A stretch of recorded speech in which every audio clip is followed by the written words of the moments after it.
9과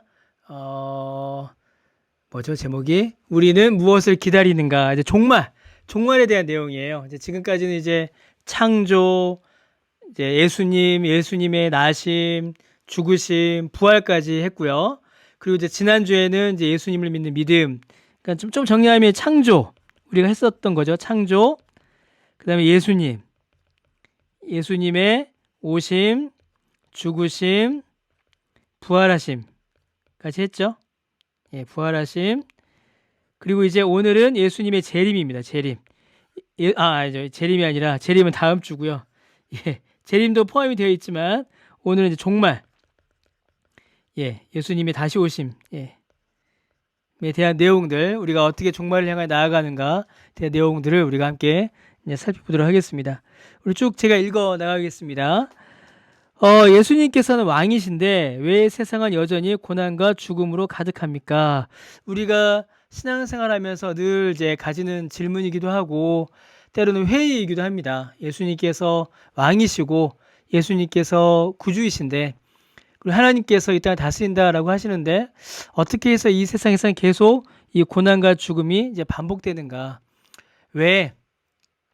여러분 그런 생각 안 해보셨습니까? 예수님 딱 믿는 순간 내 삶의 모든 문제가 해결되고 한 번에 그 고통에서 즐거움으로 넘어가면 좋겠는데 그런 일이 안 일어나잖아요. 예수님을 믿었으나 계속 우리가 이 땅에서 고통과 슬픔 가운데 살아가야 합니다. 그러면 도대체 이 삶은 어디를 향해 가는가? 그 내용들을 좀 보겠습니다. 여러분, 우리는 죽음이 궁극적 원수이며 반드시 죽음이 패배할 것임을 알아야 합니다. 여러분, 예수 믿는 사람이 아니라 모든 사람에게 있어서 이 죽음은 궁극적인 절망이다라고 말을 합니다. 많은 사람들이요. 모든 사람, 어떤 사람도 이 죽음을 넘어설 수가 없어요. 모든 사람은 죽음이라는 이 절대적인 절망 앞에서 좌절하게 되고 그 죽음을 넘어설 수 없는 실패를 경험하게 되죠. 자, 그런데 죽음은 궁극적인 원수이지만 죽음은 반드시 패배합니다. 죽음은 반드시 패배해요. 여러분, 이 말은 우리가 좀 잘 이해를 해야 됩니다. 왜냐하면 죽음은 이미 패배했죠. 그렇죠? 어떻게 패배했죠? 죽음은 예수 그리스도의 십자가로 말미암아 죽음의 권세는 패배했습니다. 그래서 우리는 육체의 죽음을 경험하지만 그 죽음이 우리를 영원히 붙잡고 있지를 못해요. 그렇죠?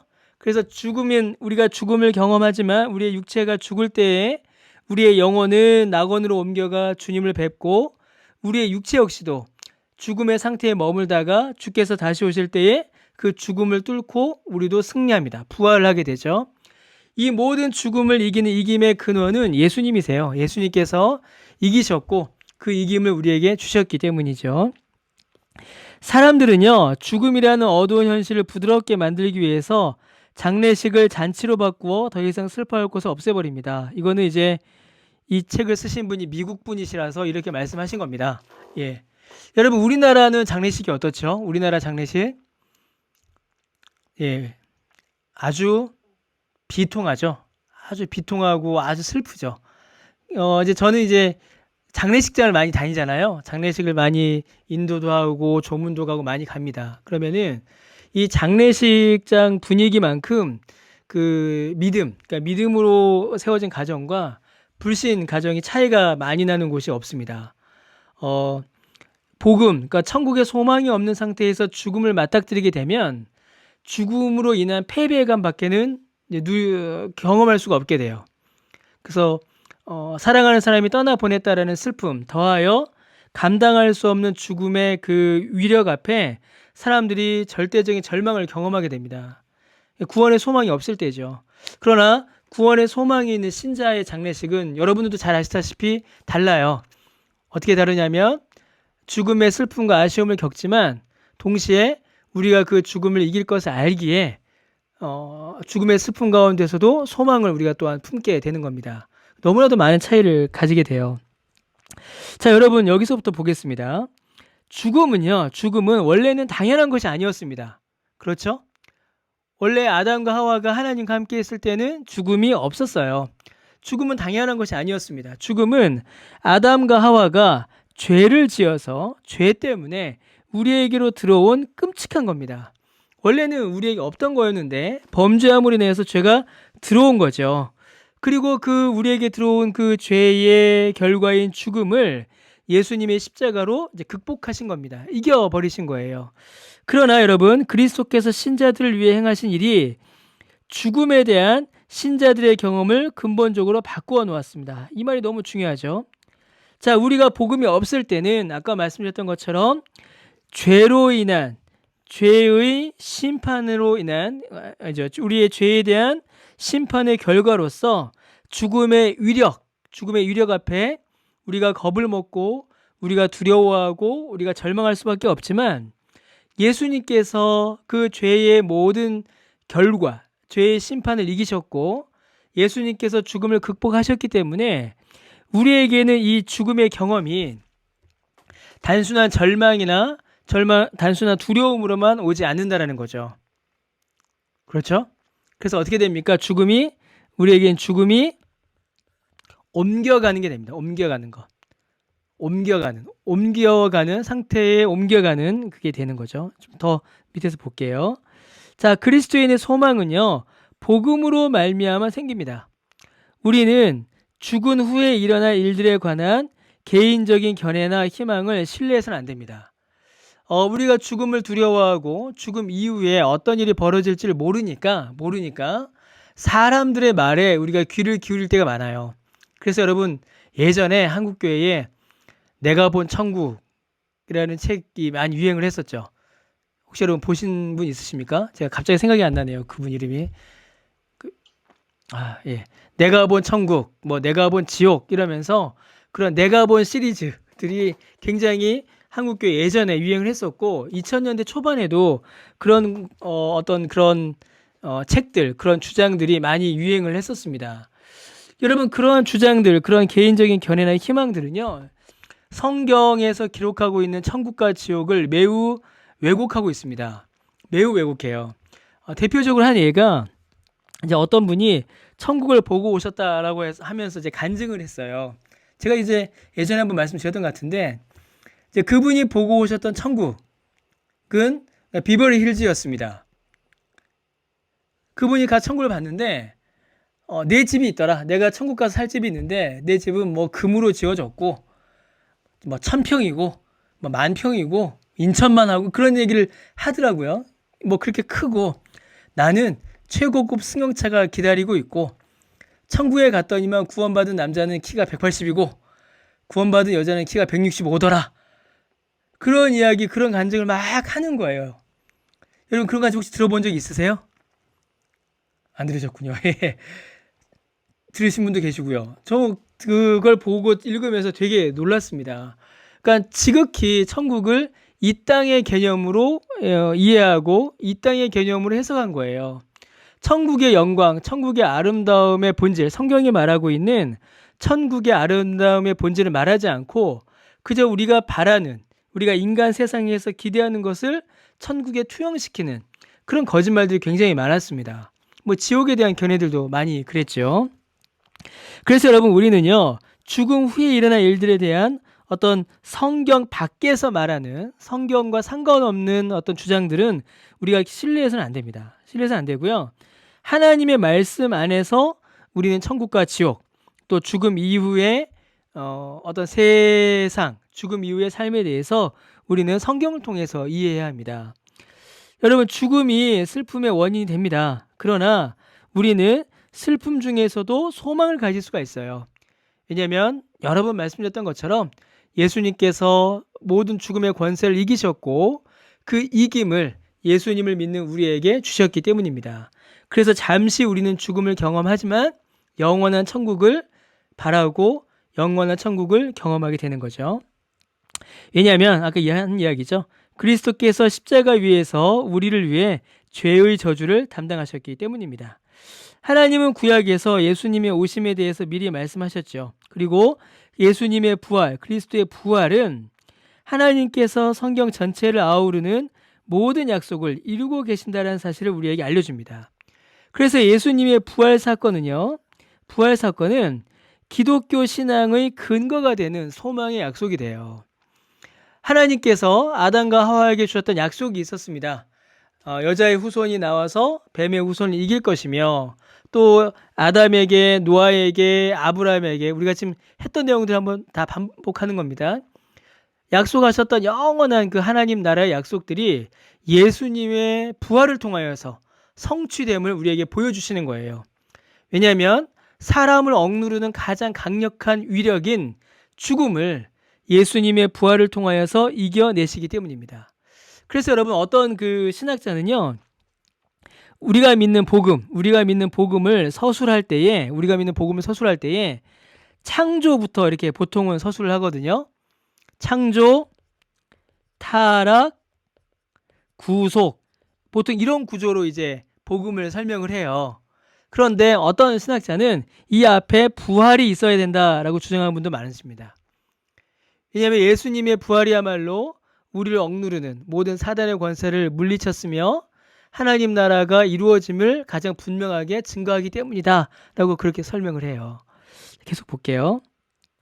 자, 성경은 육신의 질병과 고통과 슬픔, 죽음 같은 현재의 고난이 장차 나타날 영광과 비교될 수가 없다라고 말씀합니다. 이게 무슨 말씀이냐면 우리가 지금 비록 질병과 고통과 슬픔과 죽음으로 힘들어하지만 앞으로 우리가 경험하게 될, 앞으로 우리가 받게 될 영광은 이런 거는 비교할 수 없을 정도로, 이런 것들은 아예 생각조차 안 날 정도로 위대하고 완전하며 완벽한 영광을 우리가 누리게 된다라는 거죠.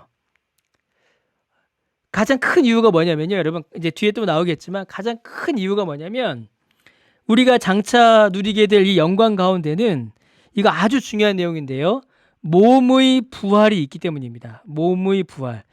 여러분, 이 몸의 부활, 우리가 사도신경에서 몸이 다시 살 거를 믿는다라고 고백하는데요. 이 몸의 부활이 얼마나 이게 소망이 되는지 모릅니다. 여러분 건강하세요? 여러분 어떠십니까? 여러분 건강하십니까? 제가 이 건강을 이야기하니까 참 죄송하네요. 여러분 저는 어릴 때요. 제가 어릴 때 여러분 제가 건강해 보이시나요? 아니면 약해 보이시나요? 어떻게 보이세요? 제가 어릴 때 병치레를 어마어마하게 했습니다. 제가 어릴 때 하여튼 제가 중학교 가기 전까지 제 나이 또래는 이제 그런 친구들이 별로 없는데 제가 중학교 가기 전까지 초등학교 1학년 때부터 초등학교 6학년 때까지 1년에 한 달씩 결석을 했어요. 거의. 폐렴을 제가 2번인가 3번을 앓고요. 막 하여튼 어마어마하게 아팠습니다. 떡하면 아프고 막 입원하고 막 열경련 아기 때 저는 몰랐는데 했었다고 하더라고요. 저희 큰 놈이 열경련을 해서 한번 놀랐었는데 저희 아버지가 그러시더라고요. 너 닮아서 그런 거라고. 참 많이 이렇게 어릴 때 많이 이제 몸이 약했습니다. 그래서 지금은 이제 몸이 좀 많이 좋아졌는데 이 몸의 부활이란 말이 제가 굉장히 예전에는 몰랐는데 신앙생활 하면서 또 사역을 하면서 이 몸의 부활이란 말이 얼마나 우리에게 위로가 되는지를 제가 굉장히 많이 깨닫게 돼요. 여러분 우리가 겪는 고통, 우리가 겪는 슬픔, 우리가 겪는 모든 아픔은 전부 다 이 몸이 겪습니다. 몸이. 물론 마음의 슬픔, 마음의 안타까움도 있죠. 여러분 있으시죠? 물론 마음의 슬픔과 안타까움과 마음의 고통도 있어요. 그런데 우리의 육체가 겪는 고통, 우리의 몸이 겪는 그 고통도 이게 만만하다는 표현이 아니라 너무나 고통스럽고 너무나 괴롭다라는 거를 제가 이제 사역을 쭉 이어오면서 많이 이제 경험하게 됩니다. 자, 그런데 주께서 우리를 구원해 주실 때에, 우리를 부활하실 때에 우리의 마음만 치료해 주시는 것이 아니라 우리의 몸도 부활케 하신다라는 거예요. 우리의 몸이 겪었던 모든 고통과 슬픔과 아픔과 괴로움과 상처, 그 모든 상처를 깨끗이 없애주시고 참으로 하나님 안에서 온전히 기쁨을 누릴 수 있도록, 여러분 하나님께서 우리를 지으실 때 마음만 지으신 것이 아니라 몸과 마음을 지으셨잖아요. 그래서 하나님께서 우리를 구원하고 우리를 회복시키실 때에도 몸과 마음을 온전히 회복시키시는 겁니다. 그것이 이제 몸의 부활이라는 말로 우리에게 소망이 이제 주어지는 거죠. 참 그래서 이게 얼마나 이게 위로가 되는지 모르겠습니다. 자, 계속 보겠습니다. 바울은요, 그래서 일생 동안 질병에 걸렸습니다. 바울이 일생 동안 약했죠. 칼빈도 그랬죠, 여러분. 칼빈도 별명이 움직이는 종합병원 뭐 이렇게 불렀고요. 루터 역시도 몸이 안 좋았습니다. 건강이 안 좋았어요. 바울은 일생 동안 질병에 걸렸습니다. 일생 동안 병으로 괴로워했고요. 폭행을 당했고요. 매 맞다 죽을 뻔한 적이 몇 번이나 있었고요. 실명할 정도로 심하게 맞아서 굉장한 고난을 이제 그가 겪었습니다. 그러나 바울은 이러한 역경 속에서도 기뻐했습니다. 여러분 이게 참 이게 참 그래요. 그러니까 우리 그리스도인들이 이제 몸에 대해서 우리의 몸에 대해서 이제 다음에 기회가 있을 때 한번 이제 말씀을 나누겠지만은 우리의 몸에 대해서 이 많은 생각을 이제 하게 됩니다. 어떤 분들은 몸도 건강하고 몸도 기뻐야 거기에서 하나님의 위를 누린다라고 말씀하시는 분들이 계세요. 물론 하나님께서 우리에게 건강의 은혜를 주실 때에 그 은혜가 얼마나 감사하고 기쁜지 모릅니다. 자, 그런데 성경은 우리에게 말할 때 뭐라고 말하냐면요. 우리가 육체의 고난을 당하는 중에도 우리의 육체는 약하여져도 우리 육체는 괴로워도 그 속에서도 하나님의 은혜를 기뻐하고 감사한다 이렇게 고백을 해요. 몸이 건강하기 때문에 기뻐하는 것이 아니라 아파도 그 안에서 하나님의 은혜를 바라보며 기뻐한다. 이게 성경이 우리에게 알려주는 우리의 몸의 그 은혜거든요. 그래서 바울이 고린도후서에서 우리가 잠시 받는 환난의 뭐라고 합니까? 경한 것. 이 환난에 대해서 바울이 가지는 자세는 두 가지입니다. 잠시 지나간다. 그리고 가볍다라고 말해요. 여러분 바울이 당한 고통이 가벼운 게 아니었잖아요. 우리도 많은 고통을 당했지만 바울만큼 고통당하는 사람은 없습니다. 그런데 바울이 뭐라고 하냐면 가벼운 것이요 지나가는 거다. 잠시다라고 해요. 왜 이렇게 말할 수 있냐면 지극히 크고 영원한 영광의 중한 것, 영광의 위대한 것을 하나님께서 우리를 통하여서 우리에게 이루시기 때문입니다. 그걸 바라보며 우리가 나아가는 거죠. 그리고 우리를 통하여서 이 영원한 영광의 중한 것을 우리에게 이루신다라는 이 사실의 보증이 뭐냐면 예수님의 부활인 거예요. 예수님께서 고난받으시고 죽음을 이기셨듯이 그 영광을 이루셨듯이 우리도 그 영광을 누릴 것을 예수님의 부활을 보고 예수님의 부활을 믿음으로 우리가 소망 가운데 확신할 수 있는 겁니다. 그게 보증인 거예요. 예수님의 부활이 우리가 받을 이 영광의 약속의 보증이 되는 겁니다. 그리고 더 나아가 우리에게 무엇을 말씀해 주시냐면 영원한 천국, 영원한 영생의 은혜를 우리도 부활할 것을 예수님께서 우리에게 보증으로 주시는 거죠. 자, 여러분 계속 볼게요. 이야기의 마지막은요, 여러분 죽음이 아닙니다. 여러분 죽음은 많은 사람들이 죽음은 끝난다라고 하지만 죽음은 끝나지 않아요. 죽음은 끝나지 않고 죽음 이후에도 이야기는 우리의 삶은 계속 이어집니다. 여러분 영혼이 사라집니까? 예, 이 부분을 놓고서 많은 신학자들이 논쟁도 있었고요. 또 이것 통해서 어떤 이단도 나왔지만 여러분 우리의 영혼은 사라지지 않습니다. 그래서 하나님께서 우리에게 뭘 주시냐면 영생을 주시는 거예요. 우리의 영혼이 영원하지 않는데 왜 영생을 주시겠습니까? 여러분 이게 잘 이해하셔야 됩니다. 영생의 본질이 뭐예요? 영생의 본질은 영원히 하나님과 함께하는 게 영생의 본질입니다. 여러분 그렇죠? 영생의 본질은 영원히 하나님과 함께하는 거예요. 그럼 영원한 죽음, 영원한 죽음의 본질은 뭐예요? 영원히 하나님과 함께하지 않는 겁니다. 아시겠죠? 영원하신 하나님과 우리가 영원히 함께하니까 하나님께서 우리에게 영생을 주신 거예요. 그래서 우리의 영혼도 영원한 겁니다. 그리고 구원을 받지 않으면 그 영원한 영혼이 존재하는 영혼이 영원한 형벌을 받게 되는 거죠. 여러분 이게 뒤에 다시 설명드리겠지만 굉장히 중요한 개념입니다. 여러분 굉장히 중요합니다. 자, 그리스도인들은요, 이야기의 마지막이 죽음으로 끝나지 않음을 알고 있기에 죽음이라는 현실을 받아들이게 돼요. 이게 아주 재미있는 표현이죠. 죽음으로 끝나지 않기에 우리는 죽음을 받아들일 수 있습니다. 죽음이 최종적인 절망이요, 최종적인 끝이 아니라 죽음을 통하여서 우리가 다음 단계로 넘어가는 것을 알기에 우리는 죽음을 또한 슬프지만 또 소망 가운데 받아들이게 돼요. 자, 여러분 보세요. 우리는 죽으면 어떻게 해요, 여러분? 곧장, 다이렉트입니다.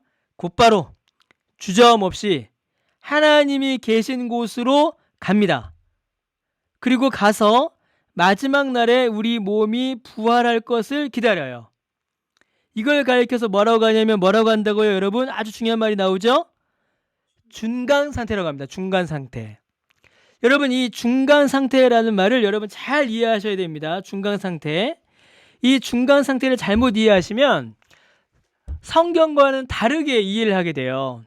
자, 성경이 말하는 중간 상태는 어떤 상태예요? 어떤 상태냐면 우리가 죽어서 하나님이 계신 곳으로 가서 하나님과 함께하는 겁니다. 우리의 영혼이요. 우리의 육체는 어디 있습니까? 우리가 죽으면 우리의 육체는 잠들어 있어요. 성경은 잠들어 있다라고 합니다. 잠들어 있는 상태가 어떤 상태예요? 무덤에 묻힌 상태, 흙으로 돌아간 상태. 그 상태가 바로 잠든 상태예요. 그러면 여러분 신자가 죽은 이후에 우리의 몸은 화장하면 됩니까? 안 됩니까? 어떻게 생각하세요? 화장하면 돼요? 안 돼요? 여러분 이게요, 제가 지금 이렇게 웃으면서 말씀드렸지만 저명한 개혁주의 신학자 중에서도 화장하면 안 된다라고 하시는 분들이 계세요. 저명한 신학자들 중에서도 어떤 분은 화장해도 된다라고 하시는 분이 계세요. 여러분 우리가 화장을 하게 되면 우리의 그 시체가, 우리의 몸이 뭐로 돌아가죠? 어떻게 되죠? 흙으로 돌아가죠. 가루가 되죠. 먼지가 됩니다. 그렇죠? 여러분 우리의 육체가 잠든 상태는 땅에 고이 묻어놓은 상태가 아니라 흙으로 돌아간 상태예요. 그러므로 땅에 묻어놓으나 화장을 하나 그 마지막 결론은 어떤 상태입니까? 다 흙이에요. 그래서 여러분 화장을 해도 아무 상관이 없는 겁니다. 아무 상관이 없는 거예요. 그래서 여러분 우리가 이 중간 상태는 어떤 상태냐면 우리가 죽었을 때에 우리의 영혼은 하나님께로 가고 우리의 육체는 잠든 상태가 돼요. 잠든 상태입니다. 그런데 하나님께로 가서 마지막 날 우리 주님 다시 오실 그날에 우리 몸도 부활할 것인데 우리 몸이 부활할 것을 기다리는 그때까지, 그러니까 우리가 죽어서 우리 육체가 부활할 때까지의 상태가 어떤 상태예요? 중간 상태인 겁니다. 여러분 이거를 잘 이해하셔야 돼요. 이 중간 상태는 우리의 상태가, 우리의 결말이 자, 구원과 심판이 확정되지 않은 상태가 아닌 거예요. 천주교는 뭐라고 이해합니까? 중간 상태를? 그렇죠. 연옥이라고 이야기해요. 왜 연옥이라고 이야기해요? 구원과 지옥, 천국 갈지 지옥 갈지 아직 결정되지 않은 상태라고 이 중간 상태를 이해하는 거예요. 그러니까 중간 상태에 들어가면 무언가를 해서 천국으로 갈 수도 있고 지옥으로 갈 수도, 이렇게 생각을 합니다. 원래 천주교에서 말하는 연옥은요, 여러분, 천주교에서 말하는 연옥은 원래 천주교에서는 이 연옥이 왜 생겨났냐면 형벌을 다 못 받은 사람이 형벌을 마저 받으라라고 만들어진 게 원래는 연옥 개념이었어요. 원래는. 그러니까 처음 연옥 개념, 이 연옥 교리가 천주교에서 만들어졌을 때는 두려움의 교리였습니다. 왜냐면 벌 못 받은 거 마저 받아야 되니까. 근데 그 교리가 이제 조금씩 바뀌면서 어떻게 된 거예요? 아, 그러면 벌 마저 받으면 죄값을 치렀으니까 천국에 갈 수 있겠네. 그래서 연옥에서 죄값을 치를 수 있는 방법들을 우리가 만들어 보자. 그렇게 천주교 교리가 바뀌기 시작한 겁니다. 여러분, 여기서 우리가 중간 상태라고 하는 건 그런 걸 말하는 것이 아니에요. 천국으로 갈 수도 있고 지옥으로 갈 수 있는 그런 애매모호한 상태가 아닙니다.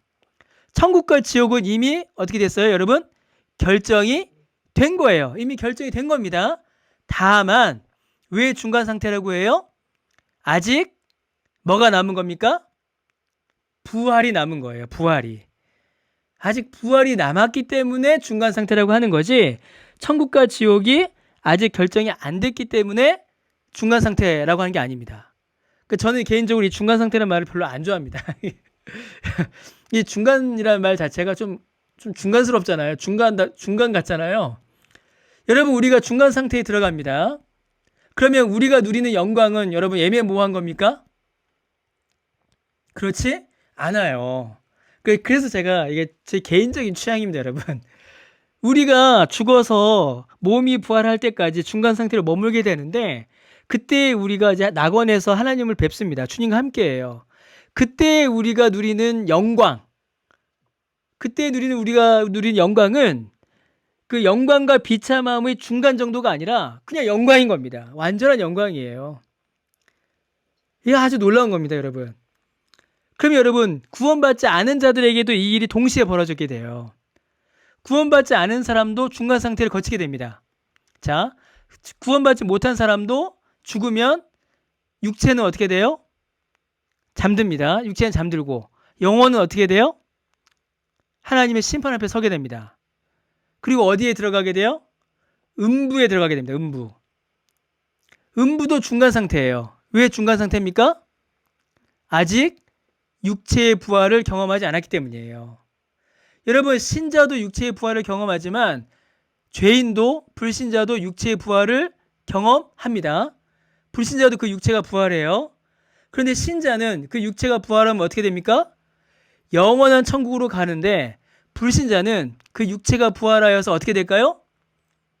그 육체도 영원한 형벌로 들어가게 되는 거예요. 그러니까 여러분, 이게 얼마나 무섭습니까? 자, 보세요. 생각해 보세요. 저는 너무 무서워요. 우리의 육체가 막 고통을 겪었습니다. 제가 설교 중에 1부 때는 말씀을 드리고 2부 때는 말씀을 안 드렸는데, 여기 계신 분들 다 아시겠지만 제가 치통을 겪었다고 말씀드렸잖아요. 얼마나 아픕니까? 근데 이 육체의 고통이 육체의 부활을 통하여서 깨끗이 해소된다는 거예요. 그게 얼마나 소망이 되는지 모릅니다. 여러분, 저는 치통을 말씀을 드렸지만 이제 오해 없이 들으시면 좋겠습니다. 육체에 큰 장애를 가지신 분들이라든가 아니면 육체에 큰 아픔을 겪으신 분들은 이 육체의 부활이 얼마나 큰 소망이 되는지 모릅니다. 근데 역으로 한번 생각해 보세요. 역으로. 불신자도 나중에 육체가 부활할 텐데 하나님의 심판을 받게 되면 우리가 지금 겪었던 육체의 고통의 극한의 고통, 지금 우리가 겪었던 육체의 괴로움의 극한의 괴로움을 그 육체가 또 겪게 된다는 겁니다. 여러분, 이게 얼마나 무섭습니까? 이게 얼마나 무서워요. 여러분, 불교에서, 이게 제가 불교 얘기까지 하는데, 이제 불교에서 보면 이제 지옥도라는 게 가끔 있죠. 여러분, 혹시 보셨습니까? 불교의 지옥도. 중세 시대 때에 이제 서양의 화가들도 지옥에 대한 그림들을 그려요. 그래서 그런 그림들을 보게 되면 굉장히, 제가 하나 보여드리면 좋겠는데, 굉장히 무섭습니다. 육체의 고통을 극한으로 묘사를 해요. 그래서 그림을 보는 것만으로도 막 몸이 아플 정도로 그런 그림들을 이제 불교나 그려요. 그러니까 모든 사람들의 그 마음속의 바탕에는 천국과 지옥에 대한 두려움이 있는 겁니다. 그런데 그런 육체의 고통이 실제로 가해지는 겁니다. 그리고 여러분, 그게 얼마나 고통스럽고 얼마나 두렵습니까? 그러니까 여러분, 우리가 빨리 이 복음을 전해서 사랑하는 사람들을 시급한 일이죠. 정말 시급한 일입니다. 그래서 여러분, 이 중간 상태는 이제 나중에 또 설명드릴 텐데, 영원한 천국을 향하여서 가는, 또 영원한 지옥을 향하여서 가는 어떤 거쳐가는 과정으로서 우리에게 다가오게 됩니다. 자, 여러분, 이 중요한 말이 있습니다. 중간 상태는 현재의 상태보다 훨씬 좋아요. 비교할 수가 없습니다. 주님을 뵙는데 주님과 함께하고 또 하나님께 예배드리는데 여러분 그게 어떻게 나쁘겠습니까? 너무나 비교할 수 없을 만큼 좋아요. 그러나 이게 아주 중요한 말이 나와요, 여러분. 부활의 상태보다 좋지는 않아요. 자, 이 말이 무슨 말입니까? 아까도 말씀드렸듯이 그 영광이 모자라거나 영광이 부족하다라는 말이 아니라 아직 우리의 육체가 완전한 부활을 경험하지 않은 상태로 있기 때문인 거예요. 그러니까 이 말은 영광이 모자라다는 의미가 아니라 아직 하나 더 남았다라는 겁니다. 우리의 영혼이 주님을 뵙고 영광과 기쁨과 찬송을 누리지만 하나 더 남았다라는 거예요. 뭐가 남은 겁니까? 육체의 영광스러운 부활. 우리의 몸이 다시 살 것을 우리가 사도신경을 통해서 매일 고백하잖아요. 여러분, 사도신경을 통해서. 예, 몸이 다시 산다. 그 영광을 우리가 향해서 가는 거죠. 자, 계속 볼게요. 자, 중간 상태에 있는 동안 우리의 몸은 땅에서는 부패합니다. 땅에서는 잠들어 있어요. 영광으로 들려지진 않아요. 우리의 몸은. 요한계시록 6장에 보시면요.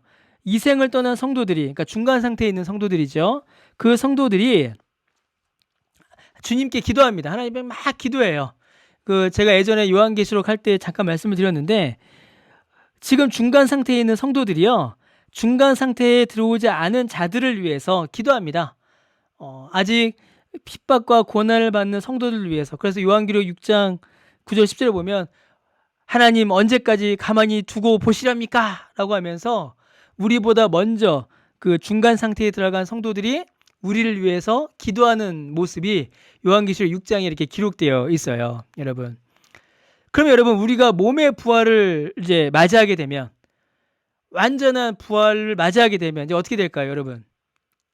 그때는 요한계시록 6장에 기록된 이 기도마저도 이제는 사라지게 되는 겁니다. 이제 없는 거예요. 왜냐하면 우리 모두가 완전한 영광으로 들어가기 때문이죠. 예, 계속 볼게요. 예, 여기 있네요. 요한계시록 6장 10절에 이렇게 되어 있습니다. 거룩하고 참되신 대주제여 땅에 거하는 자들을 심판해 우리 피를 갚아주지 않으면 어느 때까지 하십니까? 이렇게 중간 상태에 있는 자들이 기도하고 있어요. 예. 자, 중간 상태는요, 일시적인 상태입니다. 우리가 언젠가는 지나가는 상태예요. 그리스도께서 다시 오셔서 물질적으로나 지형적으로는 이 세상과 같지만 죄나 슬픔이나 고통이나 죽음이 없는 새로운 피조 세계를 이루실 것을 기다리는 때입니다. 여러분, 이 말이 너무나도 중요합니다. 여러분, 너무나 중요합니다. 이게 어떻게 보면 우리가 읽은 공부한 모든 내용 중에 제일 어려운 내용입니다. 제일 어려운 내용. 자, 여러분, 낙원. 자, 한번 좀 필기를 좀 하면서 할게요. 예, 지금 할 게 많은데 자, 우리가 신앙생활 하면서 혼돈을 겪는 단어가 몇 가지가 있어요. 성경에 있는 단어들 중에. 자, 뭐가 있냐면 천국, 그 다음에 낙원이 있고 또 뭐가 있어요? 지옥이 있고 또 비슷한 말로 뭐가 있죠, 여러분? 음부라는 말이 있어요. 음부. 자, 예전에는요, 여러분, 천국, 낙원, 지옥, 음부를 구별하지 않고 쓰는 분들이 많았고 또 구별하지 않고 개념들을 이제 이해할 때가 있었습니다. 천국, 지옥, 낙원, 음부가. 근데 여러분 성경을 우리가 자세히 보게 되면 천국, 지옥, 낙원, 음부가 사실은 조금 구별됨을 우리가 볼 수가 있어요. 좀 구별됨을. 자, 여러분 이제 결론부터 말씀드리면 낙원과 음부는 어떤 상태일까요? 중간 상태인 거예요.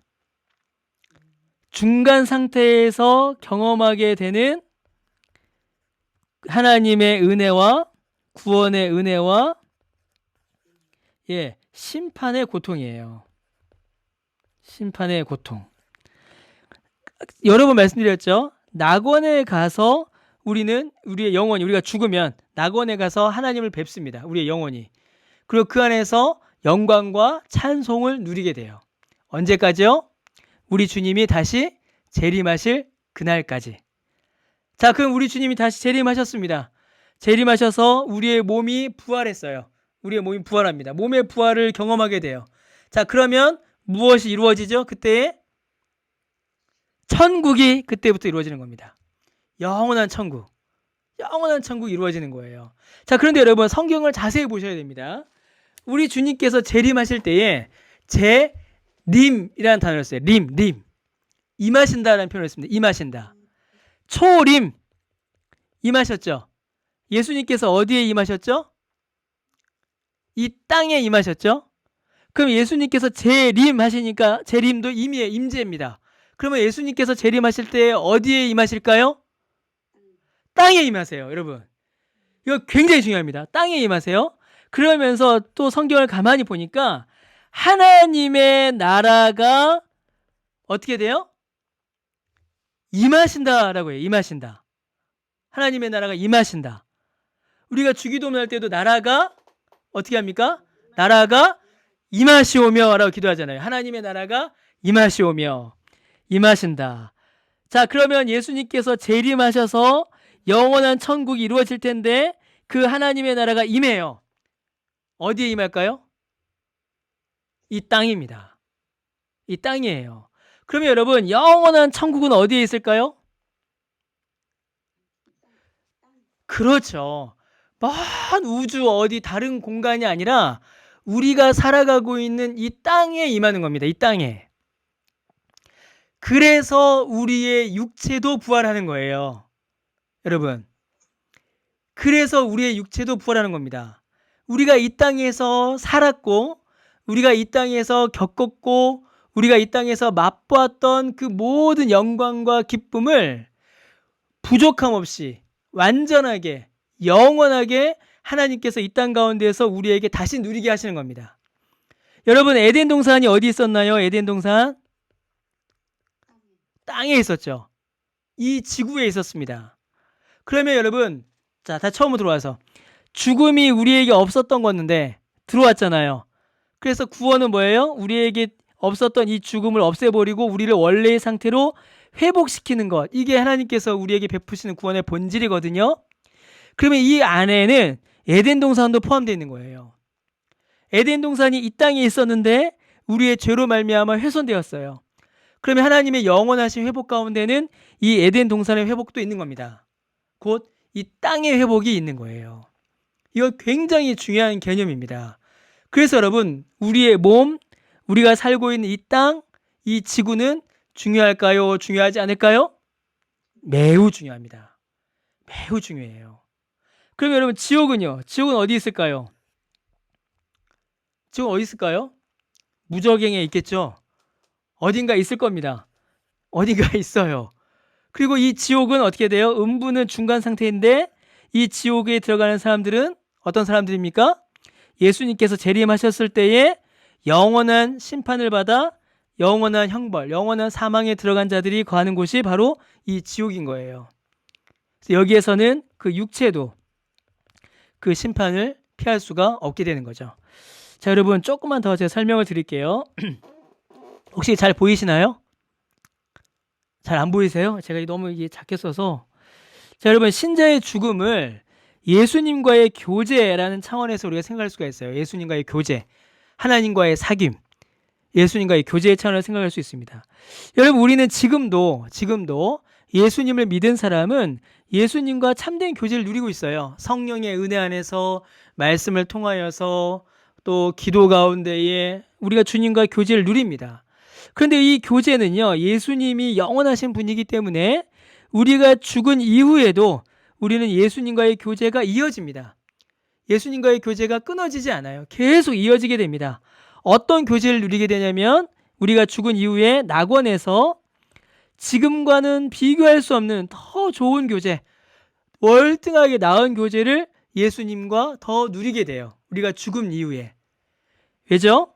이제는 죄의 짐을 벗었고 하나님의 영광의 보좌 앞으로 우리가 나아갈 수 있기 때문입니다. 자, 그런데 이때까지는 무엇이 나아가요? 우리의 영혼이 나아가요. 영혼이. 중간 상태죠. 중간 상태죠. 그런데 이 중간 상태에서 우리가 영원히 머무는 것이 아니라 우리 주님께서 성육신 안에서 우리 가운데 오셨잖아요. 여러분. 그러니까 예수님은 우리의 몸도 사랑하시거든요. 우리의 몸도 불쌍히 여기시거든요. 그래서 여러분, 우리가 성찬하잖아요. 이 성찬은 하나님의 은혜가 우리의 영혼만이 아니라 우리의 육체 가운데도 임하신다라는 가장 분명한 증거입니다. 여러분, 우리가 성찬을 영혼으로 하지 않잖아요. 그렇죠? 우리가 성찬을 마음으로 하지 않잖아요. 그래서 우리가 지금 성찬을 안 하는 겁니다. 우리가 직접 먹고 마셔야 되기 때문에. 그래서 우리 주님은 우리의 육체와도 영원하고 완전한 교제를 이루시길 원해서요. 그래서 중간 상태에서 우리의 교제, 예수님과의 교제를 멈추지 않으시고 영원하고 완전한 교제를 향하여서 우리를 이끌어 가시는 겁니다. 영원은 이루어졌고요. 완전한 교제, 곧 우리의 몸도 예수님을 경험할 수 있도록 주께서 우리를 이끌어 가시는 거죠. 그래서 예수님께서 재림하실 때에 우리의 육체도 부활하여서 완전한 존재가 되고 영혼과 육체가 결합한 완전한 존재가 되고 그 육체를 통하여서 예수님과 그때는 이제 새로운 육체가 되겠죠. 완전히 새로운 육체가 되어 예수님과 영원한 그 교제를 우리가 영원히 누리게 되는 겁니다. 그렇게 우리를 이끌어 가시는 거죠. 죽음은 그 단계를 향하여서 한 걸음 한 걸음 나아가는 신자의 은혜의 걸음이 되는 겁니다. 하나만 더 볼게요, 여러분. 신자의 오늘, 우리가 살아가는 오늘, 우리가 잘 안 보이시죠? 더 크게 할까요? 우리가 살아가는 이 오늘은요, 오늘을 살아가는 오늘은 여러분 오늘 어떠셨습니까? 오늘 하루 어떠셨나요? 오늘 현재는요, 기쁘기도 하고 슬프기도 하고 괴롭기도 하고 즐겁기도 하고 막 그래요. 무수한 일들이 오늘 살아가는 현실 가운데 일어납니다. 그러나 오늘은 하나님의 은혜 안에 있습니다. 우리는요, 예수를 믿는 우리는. 그래서 현재는 이곳에 이미 하나님의 나라가 임하여 통치하고 계세요. 이미. 그리고 그리스도와의 교제를 우리는 이미 누리고 있습니다. 그럼에도 불구하고 이 교제를, 이 하나님의 통치를 우리가 완전히 누리지 못해요. 왜냐하면 두 가지 이유 때문이죠. 우리의 육체가 여전히 연약하기 때문이고 우리가 아직도 죄의 그 본성이 우리 안에 남아있기 때문입니다. 그래서 이곳에 이미 하나님의 나라가 임하였음에도 불구하고 예수님을 믿고 그리스도와 교제를 누리고 있음에도 불구하고 아직도 우리는 육체의 약함과 죄의 같은 말이긴 하지만 본성으로 인하여서 온전한 기쁨을 완벽하게 누리지 못하는 거예요. 자, 그런데 우리가 죽습니다. 우리가 죽어요. 육체의 죽음을 겪습니다. 그래서 우리의 영혼이 낙원으로 옮겨가요. 이게 계속 반복돼서 말씀을 드립니다. 이게 중요한 거라서 제가 자꾸 반복을 죄송합니다. 그래도 좀 확인하는 차원에서요. 우리의 영혼이 이 땅에서는 부족하고 불완전했는데 이제는 그리스도를 완전히 바라보게 되는 겁니다. 그리스도를 완전히 경험하게 되는 거예요. 그리고 예수님 안에서 완전한 기쁨을 누리며 육체의 부활을 기다리게 되는 거죠. 낙원에서. 그리고 그 낙원에서 비록 육체의 부활은 경험하지 못하였으나 천국을 충만히 맛보고 누리게 됩니다. 그 낙원에서요. 불신자는 어떻게 된다고요? 음부에서 영원히 하나님의 심판 앞에 서게 되고 그 심판 앞에서 지옥을 충분히 경험하게 돼요. 그러니까 중간 상태라는 말은 아직 한 단계가 남았다라는 의미이지 그 중간 상태에서 누리게 되는 낙원의 영광, 중간 상태에서 겪게 되는 음부의 고통이 모자라다는 의미가 결코 아닙니다. 이 사실 여러분 꼭 기억하셔야 돼요. 자, 계속 또 볼게요. 그리고 예수님께서 재림하실 때에 신자는 비로소 육체의 부활, 완전한 부활을 경험하게 되고 영원한 천국에서 복을 누리게 되고요. 불신자는 육체의 부활을 경험한 동시에 영원한 심판 가운데 나아가게 됩니다. 아주 중요한 말이 있어요, 여러분. 이거는 좀, 자, 무슨 말이냐면요. 그리스도인은 한 번 죽고 두 번 태어난다라는 의미가 있습니다. 그리스도인은 한 번 죽고 두 번 태어난대요. 그리스도인은. 어떻게 될까요? 그리스도인은 출생, 한 번 태어났잖아요. 그쵸? 그 다음에 죽습니다. 육체의 부활을 경험하게 돼요. 그런데 이것으로 끝나는 것이 아니라 두 번째 출생, 영원한 영생으로 그 생명이 이어진다라는 겁니다. 이 안에는 뭐가 있습니까? 낙원도 있고요. 부활을 경험한 영원한 천국도 있고요. 이 안에 다 포함되어 있죠. 그래서 여러분, 우리는 죽을 때에 어떤 일이 벌어져요? 죽는 동시에 우리는 또다시 태어납니다. 이게 그리스도인이 경험하는 죽음의 신비예요. 죽는 동시에 우리는 태어나요. 그리고 더 나은 생명을 향하여서 우리는 그 길을 시작합니다. 이게 그리스도인의 죽음이에요. 그래서 슬프고 아쉽지만 소망을 품게 되죠. 반대로 불신자는 어떻게 될까요? 죄인은, 불신자는 회개하지 않은 자는 한 번 태어나고 두 번 죽어요. 이게 아주 중요한 표현입니다. 그리스도인은 한 번 죽고 두 번 태어나지만 불신자는 한 번 태어나고 두 번 죽어요. 어떻게 해요? 출생합니다. 육체의 죽음을 겪게 되죠. 그리고 또 뭐가 있습니까? 영원한 죽음. 하나님으로부터 영원히 떨어지는 영원한 심판의 죽음을 불신자는 또한 받게 되는 겁니다. 그리스도인은 한 번 죽고 두 번 태어나지만 회개하지 않은 자는 한 번 태어나고 두 번 죽는다. 이 사실을 우리 좀 기억을 하시면 좋겠습니다. 자, 좀 정리를 좀 해보죠. 그리스도의 재림 때 어떤 일이 일어나는가? 예수님께서 다시 오셔서 새 창조를 이끄실 때에 우리의 몸도 다시 부활하여서 새로운 몸으로 바뀌게 될 겁니다. 죽은 자를 일으키시고 열방을 심판하시며 모든 신자들을 장차올 세상의 영원한 영광으로 이끌어 들이십니다. 우리를 영원한 영광으로 우리를 인도하십니다. 자, 성경에 나오는 구원은요, 하나님의 진노, 심판으로부터의 구원입니다. 자, 그런데 이 심판을 예수님께서 대신 감당하셨죠. 여기에서 신자와 불신자 사이의 차이가 이제 나타나는 겁니다. 불신자들은요, 여러분, 행위에 따라 판결을 받아요. 모든 사람은 행위에 따라 판결받습니다. 지은 대로 받아요. 그런데 모든 사람들이 무엇을 행하냐면 죄를 짓고 악을 행합니다. 불신자들은 그들이 행한 죄와 악에 따라서 하나님 앞에 심판을 받아요. 신자들은 어떻게 될까요, 여러분? 신자들은 우리도 우리가 저지른 행위에 따라서 하나님 앞에 심판을 받아야 하는데 그 심판을 어떻게 하셨어요? 예수님께서 대신 받으셨잖아요. 여러분, 이 사실 굉장히 중요합니다. 행위에 따라서 심판받는데 우리의 행위의 심판은 예수님께서 대신 받으신 겁니다. 그리고 우리에게는 그리스도와 함께 하나님의 상속자가 되게 하셔서 하나님의 나라를 유업으로 받게 하셨습니다. 영원한 나라로 우리를 이끄셨죠. 하나님은요, 그리스도인들이 선행임을 인지하지 못한 채로 일상에서 행한 많은 사랑과 친절의 행위들을 아세요. 여러분, 이게 참 놀라운 겁니다. 불신자는 선행을 행합니다. 그들이 선행을 행해요.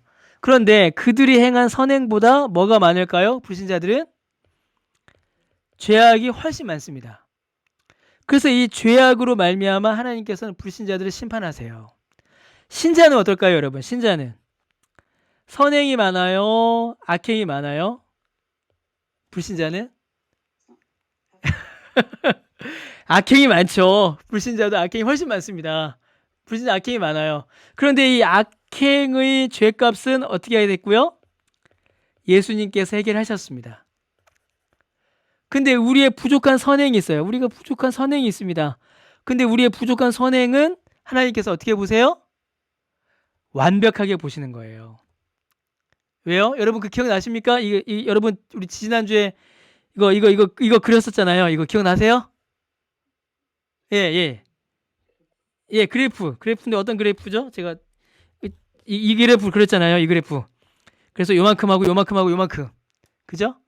근데 우리가 행한 선행은 요만큼밖에 안 되는데 요만큼을 누가 하셨다고요? 예수님께서 채워주신 거예요. 그래서 하나님께서 우리를 보실 때에 우리의 부족한 선행도 심지어 우리가 했는지 안 했는지조차도 몰랐던 선행마저도 예수님 때문에 잘했다라고 칭찬해 주시고 온전하게 봐주시는 겁니다. 그래서 반면에 불신자들은 가장 훌륭한 행위조차도 버려집니다. 최후 심판 때 그리스도인들은 최종적으로 의롭다라고 판결받아요. 예수님 때문에 신자들의 신앙이 헛되지 않은 것으로 드러납니다. 저는 여러분 이 말이 얼마나 소망이 되는지 모르겠어요. 여러분, 우리의 육체의 부활도 소망이 되지만 우리의 믿음이 지금 이 땅에서 사는 동안에 사람들한테 무시당하고 핍박받고 어떤 손가락질 당했던 우리의 믿음이 결코 헛되지 않다라는 것을 우리 최후의 심판 때에 온전히 드러난다라는 겁니다. 재림 후 그리스도께서는 새 시대의 영원한 영광으로 피조 세계를 온전히 이끌어 가실 겁니다. 그리고 우리는요, 부활 이후에 물리적인 실제를 경험하게 돼요. 어떻게 해요? 우리의 몸이 부활하기 때문입니다. 그리고 잔치를 우리가 경험하게 될 것이고요. 예배를 우리는 하나님께 온전히 드리게 될 것입니다. 지금처럼 불완전한 예배, 부족한 예배가 아니라 온전한 예배를 드리게 될 것이고 하나님의 영광의 빛을 우리가 보게 될 것이며 새하늘과 새 땅에서 죄와 슬픔과 죽음과 고통이 없음을 우리는 없어지는 그 세계를, 그 영광을 경험하게 될 것입니다. 가장 중요한 건 하나님께서 친히 우리와 함께 거하시며 우리가 얼굴과 얼굴을 대하여 주님을 바라보게 될 것이다 라는 이것이 우리에게 가장 중요한 약속이요 소망이 되는 겁니다. 여기까지 보도록 하겠습니다. 우리가 여기까지 보겠습니다. 그러면 다음 주 광고 몇 가지 드리고 이제 말씀드리겠습니다. 아까 제가 카톡으로도 보내드렸는데요. 다음 주 8시에 본당에서 저희가 종강 모임을 잠깐 갖겠습니다. 마지막 10과에 대한 강의를 짧게 하고요. 좀 약간 그 모임을 좀 갖도록 하겠습니다. 이렇게 방역 수칙 철저하게 지키고요. 마스크 다 하시고 그렇게 저희가 이렇게 만나도록 하겠습니다. 그 줌으로도 합니다. 줌으로도 하기 때문에 못 오시는 분들은 줌으로 또한 보셔도 되고요. 선물을 드립니다. 선물을 드리는데 제가 미리 선물을 과연 공개하는 게 좋을지 나쁠지 제가 잘 모르겠습니다. 선물을 보시고 가야지 이런 마음이 드셔야 되는데 선물을 보시고 에이 안 가도 되겠다 이러시면 이제 큰일이 돼서 제가 마음이 좀 그런데 뭐 안 오셔도 다 드릴 겁니다. 우리 34분이 이번에 수강생 하셨는데 거의 다 영상으로 보셨더라고요. 그래서 다 드릴 텐데 첫 번째는 이제 다 책이죠. 뭐 제가 뭐 드리겠습니까? 책 선물입니다. 첫 번째는 이제 이 책입니다. 이거는 이제 팀 켈러가 쓴 복음 안에서 발견한 참된 자유란 책입니다. 이 책은 이제 모든 분들께 드리려고 합니다. 우리 오시는 모든 분들에게 34분 모두에게 드리려고 하는데요. 아주 얇은 책인데 이제 복음에 대해서 복음의 은혜와 복음을 통해서 누리는 유익에 대해서 아주 잘 설명한 책입니다. 아주 유익한 책이어서 이 책을 다 드리고요. 그 다음에 특별 선물이 있습니다. 특별한 선물이 있는데 이 책 3권을 드릴 겁니다. 이 책은요 이제 3분께 한 권씩 드리려고 해요. 3분께 한 권씩. 그러니까 뭐 퀴즈를 할지 제가 게임을 할지 제가 잘 모르겠습니다. 이거는 이제 오신 분들 중에서 3분께 드리겠죠. 첫 번째 책은 제가 이제 최근에 올해 작년에 읽은 책들 중에 가장 제게 좀 기억이 많이 남는 책인데요. 하나는 이제 복음의 언어란 책입니다. 이거 꼭 한번 여러분 읽어보시면 좋겠어요. 정말로. 복음의 언어란 책이고요. 다른 하나는 구원의 언어란 책이고요. 다른 하나는 이제 최신간인데 이 교회다운 교회란 책입니다. 이 책은 이제 저희 교역자들하고 같이 스터디도 하려고 하고요. 제가 읽으면서 정말 많은 이제 도전과 은혜를 받았는데 이 3권을 이제 화요일 날 제가 방법은 안 정했습니다. 그래서 게임을 할지 아니면은 출석부를 제가 체크를 해서 할지 제가 아직 정하지 못했는데 오시는 분 3분께 드리도록 하겠습니다. 이거는 다 드리고요. 3권 이렇게 드리도록 하겠습니다. 제가 좀 이게 선물을 공개한 게 잘한 건지 제가 잘 모르겠습니다. 더 혹시 오늘 하실 말씀 있으실까요? 질문이나 없으시죠? 그러면 오늘은 우리 이미자 집사님 기도해 주시고 우리 오늘 마치도록 하겠습니다. 우리 이미자 집사님 기도해 주시고 마치도록 하겠습니다. 기도하겠습니다. 하나님 아버지, 많이 부족함에도 사랑하셔서 자녀 삼아 주심을 감사합니다. 하나님의 자녀답게 살아야 하는데 어려움에 처하면 하나님 원망하며 또 자신의 허물을 가볍게 여기며 남의 탓하는 죄를 용서하여 주세요. 어떠한 형편에 있든지 하나님의 말씀에 순종하여 낙심치 않고 기도하겠습니다. 주님 안에서 기쁨을 허락하여 주세요. 천국에 대한 소망 잃지 않고 다시 오실 주님을 기다리며 하루하루 감사하는 마음으로 살겠습니다. 하나님 도우심 없이 나의 힘과 의지로 살 수 있다는 어리석음을 버리고 신실하신 하나님 더욱 의지하겠습니다. 하나님 아버지, 긍휼히 여겨주셔서 늘 함께해 주세요. 예수님 이름으로 기도합니다. 아멘. 아멘. 네, 감사합니다. 우리 다 우리 카메라 마이크 한 번씩 켜시고요. 우리 이제 인사 나누시고 오늘 마치도록 하겠습니다. 예, 오늘도 긴 시간 수고하셨습니다. 감사합니다. 감사합니다. 수고하셨습니다. 아. 네, 수고하셨습니다. 수고하셨습니다.